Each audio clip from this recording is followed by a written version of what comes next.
I'm going down to the library, picking out a book, check it in, check it out. Gonna say hi to the dictionary, picking out a book, check it in, check it out.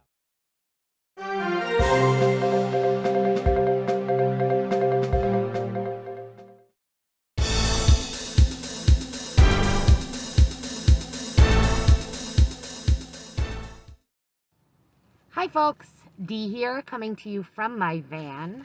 Yes, I drive a mom van. I am coming to you from my van because I am doing a book delivery right to someone's door. And so if you are temporarily or permanently homebound, you can give the library a call and we can set up book deliveries for you. We do those, every other week or so, and we get out in the community and drop things off wherever you want them right on site, and we pick them up a couple weeks later.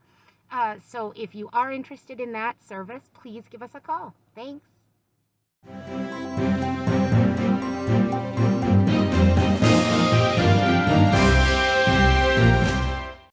Hi, Dee Hankins here. Announcements for the week of October 8th, 2020. We didn't receive any from the community. What we would like to announce is that we did live stream the Committee of the Whole meeting 10/6/2020, and we intend to stream the public hearing next week as well. We will live stream those on Facebook and YouTube. We had a lot of concerns about the sound quality, and we apologize profusely. Our community center just isn't wired for the kind of sound that we're trying to stream. So between having no microphones on individuals and social distancing, it is quite difficult for us to pick up the sound. We do have a good microphone that we're using for the YouTube stream. So we have some suggestions. These aren't ideal, but what you could do is, if you were watching on your computer, you could open 2 tabs and listen on the YouTube one and watch on the Facebook live one. And you could also await the video the next day. So what we're trying to do is patch together what we've captured on different devices. And I would just say that, we apologize. We will do the best that we can to get that information to you really quickly. But it does take some time for us to process that and edit it. So the video should be available by the next day, noon, I would guess. I think that's it. So thanks for tuning in, and we'll see you next week. Please send your announcements at hplnews@gmail.com. Thank you.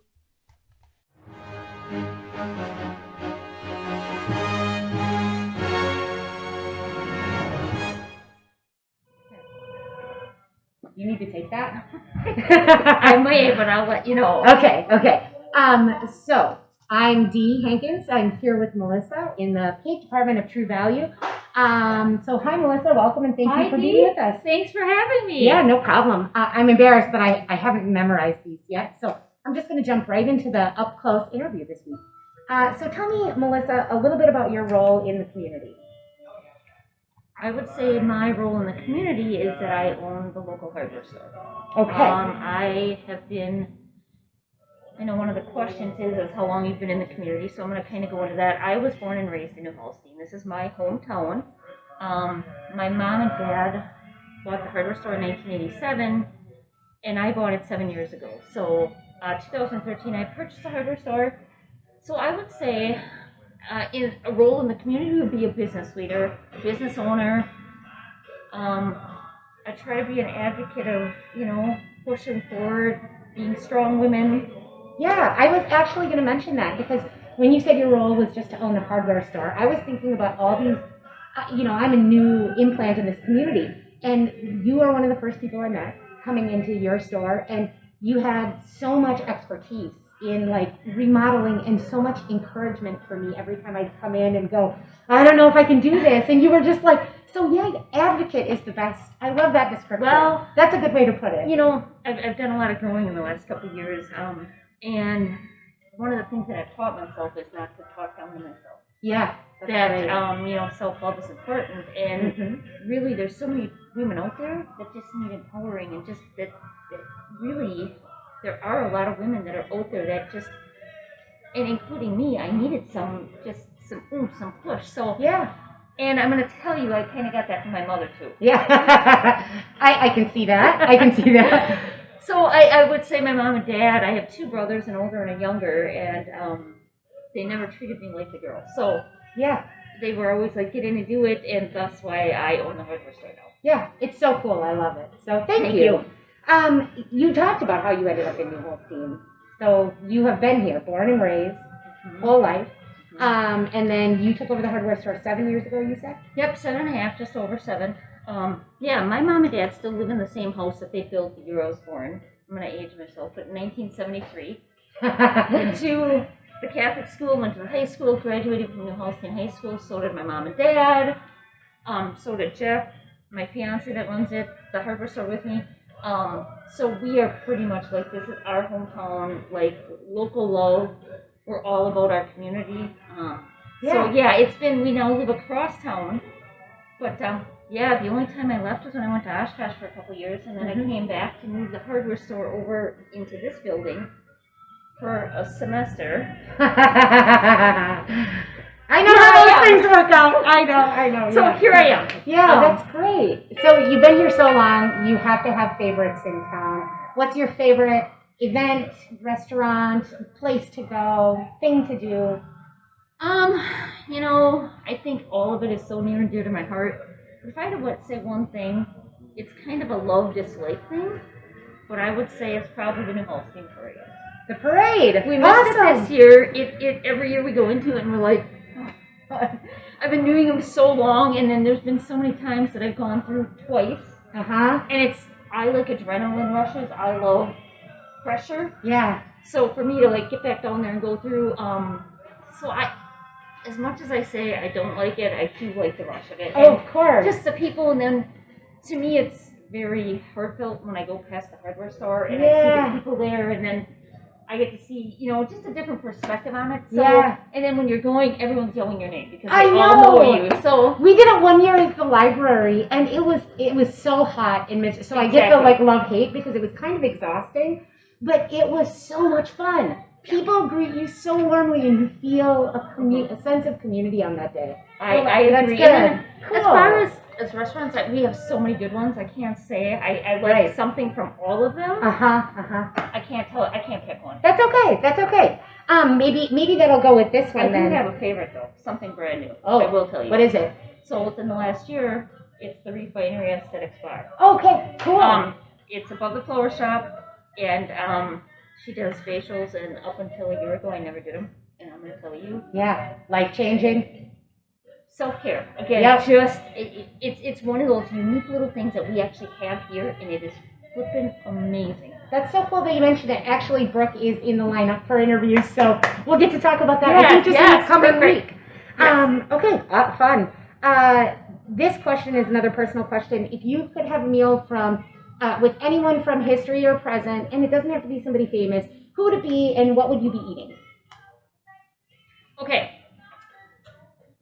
Let me focus on that a minute. I think I want to say, I think I would say my Grandpa Sipple, my mom's dad, and mostly just because I just hear such a good guy he was. He owned the feed mill in Marytown, and this was such a easygoing guy, but because my mom was the youngest and he was older, that I probably never got to know him as an adult. You know, I was younger and then he had Alzheimer's, so, you know, I think I'd like to just sit and pick his brain and really talk about what life was then compared to this now. And just kind of go back into time and just back into history, but not history like my history, my mom and her family's history. Right. Yeah, I always think about all the questions I wish I would have asked when I had the opportunity to ask them, and I feel that now they're too late. So yeah, I like that. And I think as far as a meal, I think I would probably just say, Grandpa, whatever you want to eat. That's probably would be meat and potatoes. Yeah. I don't eat potatoes anymore. I probably would for that occasion. For that, yeah. Oh man, missing out. I know. No, and also the energy is different. Yep. Yeah. Okay. Sorry for the hardware store noise. I kind of expected this would happen. So. Well, the phone ringing, then my paint computers are Yeah, the paint vibrating. Yes. We'll just apologize and keep moving. Okay, so I would ask you also, what would you like to tell us about your organization? You have told us some things about the history of the hardware store and stuff like that. Okay, so my organization is a couple things. We have the local hardware store, the 10,000 square feet, and it's pretty much everything. It's people always call up. You make keys. Mm-hmm. Well, we're a hardware store, of course we do. Because I was brought up in the hardware store and grew up here, I know what we all have. Yeah. The biggest thing is getting the people to come into the store, see what we have, see what we have to offer. I mean, we read key locks. We make keys, car keys, chip keys. We have a full paint department. We have a brand new color center. I mean, it's beautiful. I would say the couple things that I learned, you cut glass. I don't know why I didn't think of it, but when I needed glass that had broken out, cut the perfect glass. It was amazing. Quick, cheap. Your rentals. I take advantage of those rentals. That's an amazing. I feel like I know that Jeff takes pride in some of that stuff because it's like pristine condition. Exactly. We also, like Dee says, a full rental department all the way from a bobcat to a chipper to tillers, the floor sanders. I did, sanded my floor, removed wallpaper. Exactly. I rented a dolly. Believe it or not, in a small community, we have so much to offer. I mean, the cutting and threading black and galvanized pipe. Yeah. Tables, chairs. I mean, there's so much. We do hunting and fishing licenses, UPS shipping. You can drop off your Amazon packages here. Yeah. Or any other return label, not just Amazon, but that just seems. I mean, we'll probably do anywhere between 10 and 30 packages a day that get shipped back. Wow. So, anyways, I mean, it is everything. I mean, and anywhere from cleaning supplies to, grass seed, all the way to plumbing to electrical. Children's toys, fun stuff. stuff. And dogs. You even have cool little gift stuff. So, Dee's right. I'm sorry. No, it's good. Because again, I take those things for granted. So, I try to be real and open and vulnerable on Facebook so people could see, and then we also have a resident cat, so it's just a family, I guess just low-key atmosphere. It is. I agree. I felt that from the start coming here, so I'm glad. I love it. Yeah, and I only have one question left, and that is, what is your favorite book? Oh, up until 2 years ago, I didn't read books. You maybe a DIY? No. So I will. I have started reading, and they're not. And I'm not into fiction. They're all about me and self-growth and self-love. And right now, I'm reading 75 Hard by Andy Frisella. Okay. Atomic Habits is next. Okay. So I don't really have a favorite book. Well, hold on. The one that pivoted my life 2.5 years ago, if you guys don't know, David Goggins. Okay. Can't Touch Me, Can't Hurt Me. Okay. I didn't read it. I listened to it on the Audible. Life-changing.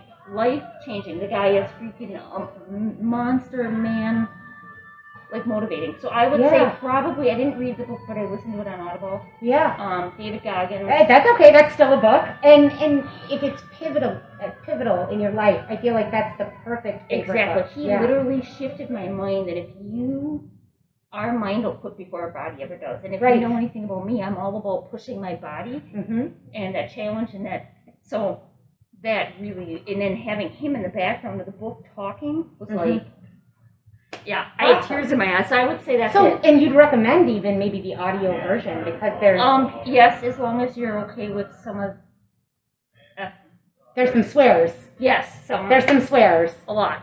So I apologize, but it's the book, it's the feel, it's the vibe of the book. And once you get to know David Goggins, and I actually saw him at one of the Pruitt events. Oh yeah. He came on stage, and I literally stood up and had tears in my eyes, and the guy was just phenomenal. Oh, good. Just the power. So I got to meet him. Cool. So it's been crazy. Yeah, how fun. Okay. Yes. I love that answer. Thank you, Melissa, for doing this and taking your time. in your busy hardware store. I I'm know. so sorry. Well, we actually got through it without too much interruption. Too many interruptions. Yeah, it was great. So thank Thank you you. so much. Yes.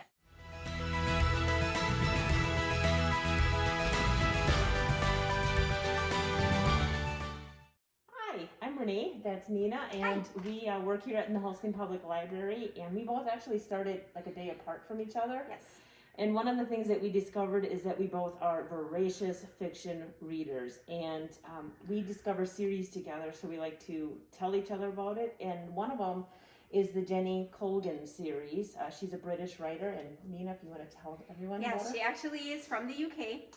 She was born in Scotland, and she's lived in London, the Netherlands, US, and France. So quite rounded as far as where she's all been. Some of the things I found interesting, she actually, when she was starting out, she moonlighted as a cartoonist and also a stand-up comic. So that can kind of tell you a little bit of the fun that her books are, because she's got some comedy in there. It's very light-hearted reading. So if you're looking for a pick-me-up, feel-good story, definitely recommend Jenny Colgan. She also wrote for the Doctor Who storyline. Oh, did she? Yeah. Oh, that's cool. I know. I just thought it was so interesting. She also writes under the pseudonyms of Jane Beaton and J.T. Colgan as well. So we might want to check into those. Yes. And did you know that she has written some sci-fi stuff? No. Yes. Under her name? Yes. And Really? she also has, and then they kind of sound funny because it's spandex and the city. And resistance is futile. She has also written some kids books, so if you do enjoy her as an author for adult fiction, definitely check out some of the kids series as well. And this one is a good place to start. This is where we started, was the Little Beach Street Bakery. Yes. It's a trilogy, and it is a fabulous. This time of year is like that perfect time to start reading this, because like you said, it's lighthearted. It makes you feel good. There's a little romance. There's comedy. So definitely recommend. And I do have to say that I want to live in a lighthouse now, because she bought a lighthouse and lives in one, and I thought And that bakes just bread. sounds so. Oh, I know. didn't you want to just bake Yes, bread? reading the books will make you hungry, because she talks about all the stuff she's making, breads, the cupcakes and all that stuff, which just makes you want to eat them. And also there are recipes in some of the books as well. Mm-hmm. I have not tried any. I don't know if you did when you were reading them. No, but just interesting, fun books. So give her a try, Jenny Colgan. She's got 3 series, I think, that we have here in the library. Yes.